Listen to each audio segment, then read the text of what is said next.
Ok, entonces vengo saliendo de la premier mundial de Wake Up Dead Man, nueva película de la saga de Knives Out. Y ¿qué introducción tengo que dar? Knives Out es esta saga, esta ahora trilogía de películas de misterio, crimen y comedia, escritas y dirigidas por el grandioso Rian Johnson, uno de mis directores favoritos, quien ha dirigido tales cosas como Looper, Brick, Los Hermanos Bloom y por supuesto The Last Jedi, una de las mejores películas de Star Wars. Tengo que decirlo, creo que Rian Johnson tiene el jugo, uno de los mejores directores en hacerlo, y por supuesto que estaba extremadamente anticipando esta película. Creo que era por lejos una de las más anticipadas de todo el festival, porque además de todo, esta película, a diferencia de otras cosas que he visto en TIFF, es una premier mundial de TIFF. O sea, yo vi esta película junto a todo el mundo por primera vez, junto a los actores por primera vez. Entonces, imaginando mi emoción al estar ahí en el Q&A con este elenco, con este director que admiro. Pero es buena esta película. ¿De qué trata siquiera? Tal como las dos primeras Knives Out toman un poco esta onda de ser una obra de misterio y de crimen para hacer una crítica a distintos tipos de millonarios. En la primera Knives Out tuvimos una crítica mordaz a el dinero viejo, a la clase burguesa que acumula dinero durante generaciones, y en Glass Onion lo que tuvimos fue más bien una deconstrucción del dinero nuevo, de esta especie de tech multimillonarios que no tienen respeto por nada ni por nadie.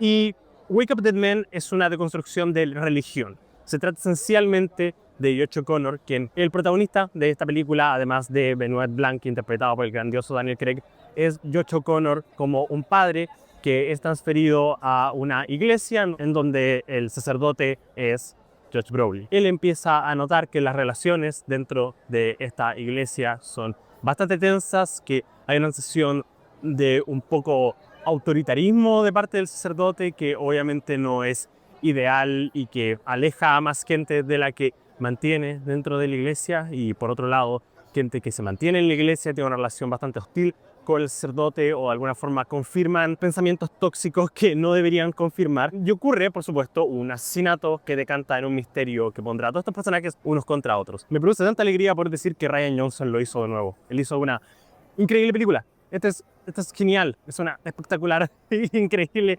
pieza de comedia y misterio. Obviamente no quiero contar muchos detalles de la trama porque, como cualquier Knives Out, se va a beneficiar de que mientras menos sepan mejor. Pero este es un filme con una idea súper clara sobre lo que quiere decir sobre la religión. Y si bien obviamente es un filme que toma el contexto de ser una película que deconstruye y reflexiona sobre cómo la religión se apodera de nuestras vidas y de nuestro entorno, diré que más bien una película que deconstruye el culto a la personalidad. Lo que es muy interesante porque este filme tiene que estar esta preproducción desde, no sé, 2023, y parece casi que hecho para comentar sobre Trump, o personalidades como Trump, que asumo, claro, hace un par de años, incluso antes de que se volviera a convertir en presidente de los Estados Unidos, no es como que hubiera desaparecido, pero tal como era muy interesante que Glass Onion se haya estrenado justo cuando Elon Musk estaba dejando la cagada en Twitter, tengamos ahora un filme que deconstruye a los cultos de personalidad y personajes como Trump cuando de nuevo están tomando poder y presidencia con el alza del ultraderechismo en el mundo. Ahora digo esto porque también la película tiene una muy clara crítica sobre ciertos tipos de formas de relacionarse con la sociedad, con la política, y lo hace de una forma que es muy inteligente, manteniendo el misterio. Es decir, tengo que recordarle, esto es un filme de misterio, un filme que se trata sobre un asesinato que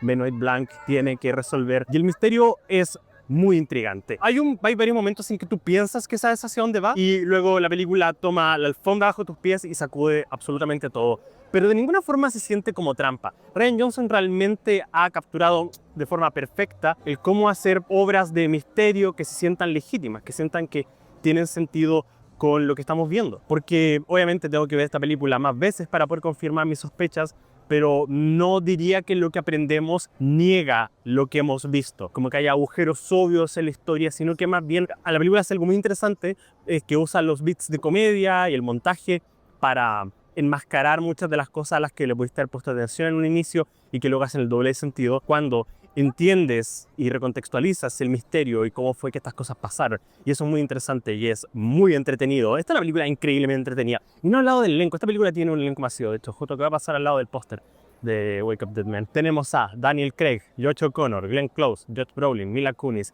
Jeremy Renner, Kerry Washington, Andrew Scott, Kaylee Spaeny, Daryl McCormack y Thomas Hayden Church. Este es un absolutamente masivo elenco, como todas las películas de Knives Out. Pero en este caso tienes increíble química. El highlight definitivo es George O'Connor, quien está teniendo una espectacular carrera. Es decir, ese tipo, todo lo que hace lo hace bien. La quimera, challenges. ¿Qué más puedo decir? Es decir, él es uno de los más grandes que tenemos esta generación y estoy tan feliz de que esté teniendo trabajo, esté trabajando con varios de los mejores porque él tiene el jugo, tiene ese talento. Lo mismo conoce Andrew Scott, quien es muy sólido, Glenn Close es excelente, Josh Brolin es temerario y da un poco de susto en lo intenso que es.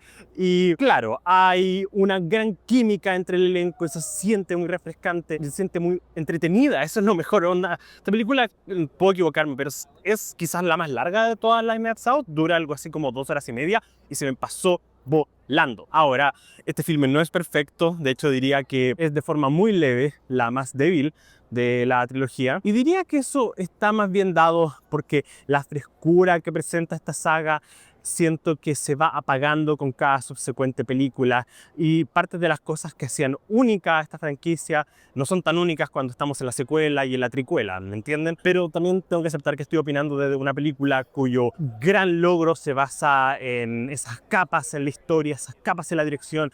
Es quizás hasta la Knives Out con mejor encuadre y uso de iluminación, hay un sentido muy gótico. Antes de la película, Rian Johnson mencionó que una de las influencias para esta película era más bien la literatura de Edgar Allan Poe. Yo soy un baboso por Edgar Allan Poe, entonces por supuesto que iba a terminar amando esta película. Y hay una clara esencia de influencia gótica, de novelas góticas, de novelas de misterio y criminales, de esa influencia y esa inspiración, y eso hace que la película finalmente sea algo relativamente único comparada con las otras, pero tampoco tan única como un proyecto en sí mismo, y por lo mismo siento que necesito más dejarla pasar para sentir si quizás se compara al resto. Creo que ahora tal como juega en mi cabeza es quizás la más débil, pero estamos hablando de una de las mejores franquicias de comedia y misterio en la historia a esta altura, con cada subsecuente película.